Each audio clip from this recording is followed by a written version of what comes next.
अब देखिए, राहुल के वायनाड छोड़ने पर बीजेपी हमलावर है। राहुल पहले अमेठी से भागे, अब वो वायनाड से भागे, ऐसा कहना है बीजेपी का। बीजेपी बोले कि कांग्रेस का मंत्र सिर्फ परिवारवाद, कांग्रेस में कुछ और दिखता नहीं, तरुण चुग ने कहा। और कांग्रेस ने पद की गरिमा को ताक पर रखा, तरुण चुग का ये बयान।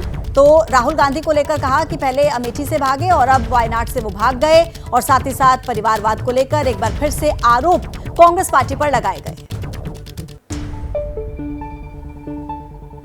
कांग्रेस पार्टी का मंत्र है परिवारवाद और परिक्रमावाद। जिसके पीछे गांधी नेहरू नाम नहीं लगा, उसका सम्मान कांग्रेस में नहीं है। पहले अमेठी से भागे, अब वायनाड से भागे हैं।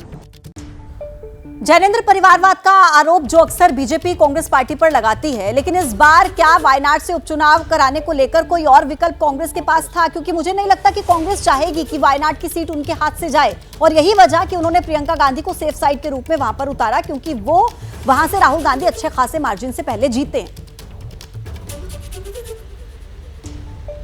बिल्कुल बिल्कुल, वायनाड सीट बहुत अहम है कांग्रेस के लिए, और बल्कि केरल की अहमियत इसलिए है कि वहां हर 5 साल पर सरकार बदलती रही, लेकिन पिछली बार ऐसा नहीं हुआ और लेफ्ट की जो सरकार है वो रिपीट कर गई, तब भी जबकि राहुल गांधी सांसद थे। ऐसे में जाहिर सी बात है कि वायनाड को लेकर कोई कॉम्प्रोमाइज कांग्रेस नहीं करेगी, क्योंकि कुछ सालों बाद एक बार फिर केरल में विधानसभा के चुनाव आने हैं। लेकिन देखिए, चूंकि वायनाड को राहुल गांधी अपनी जो जगह है उसको भरने के लिए प्रियंका से बेहतर उनके पास कोई विकल्प नहीं था। अगर प्रियंका तैयार नहीं होती तो फिर त्रिशूर सीट से जो कांग्रेस के उम्मीदवार हारे, संभवतः उन्हें वायनाड से लड़ाया जा सकता था।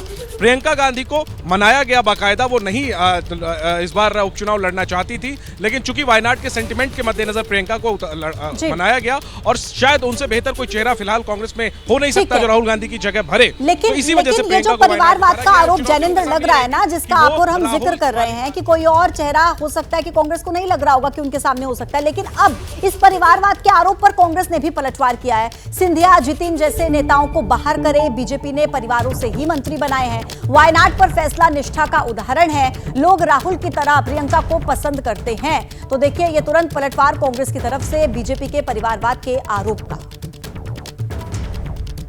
परिवारवाद की बात कर रहे हैं, आपके कैबिनेट में कितने परिवारवादी हैं बताइए ना। आप विजय राजे सिंधिया जी के वक्त से शुरू कीजिए, कितने उनके परिवार के कितने सदस्य संसद में थे या राजनीति में थे? Wait and see. Wait and see. The people of Wayanad will give a befitting reply of all these allegations.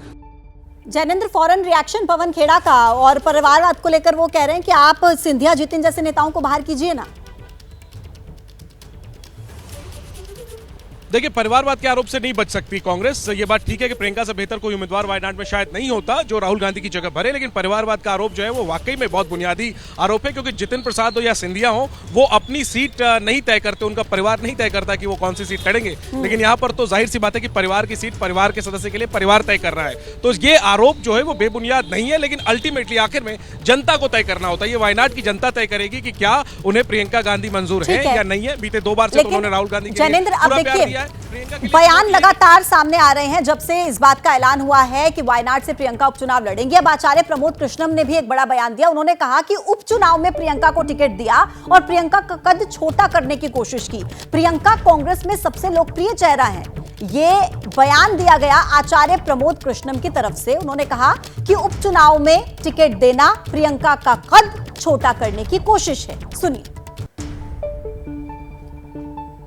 उन्हें तो कांग्रेस का अध्यक्ष बनाना चाहिए था, उन्हें कांग्रेस की कमान सौंपनी चाहिए। बाई इलेक्शन में, उपचुनाव में लोकसभा का टिकट दे करके तो प्रियंका गांधी का कद और छोटा करने की कोशिश हो रही है। अभिषेक, क्या वाकई ऐसा है जो आचार्य प्रमोद कृष्णम कह रहे हैं कि उपचुनाव में टिकट देना मतलब प्रियंका का कद छोटा करना? वो तो अध्यक्ष की भूमिका में होनी चाहिए थी कांग्रेस की, ऐसा है क्या?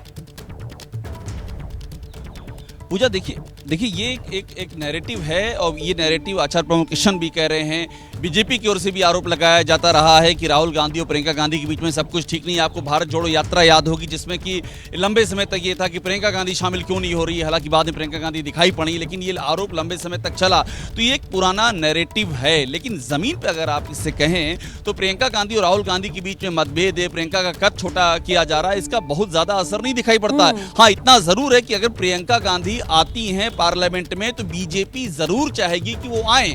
फिर क्या होगा कि सोनिया गांधी, राहुल गांधी, प्रियंका गांधी, 3 गांधी होंगे पार्लियामेंट में। तो परिवारवाद का इशू है वो पार्लियामेंट में बहुत ही अच्छे से बीजेपी स्टैब्लिश कर सकेगी।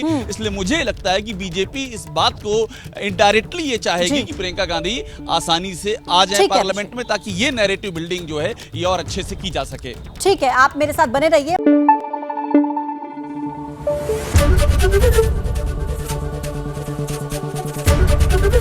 एबीपी न्यूज आपको रखे आगे।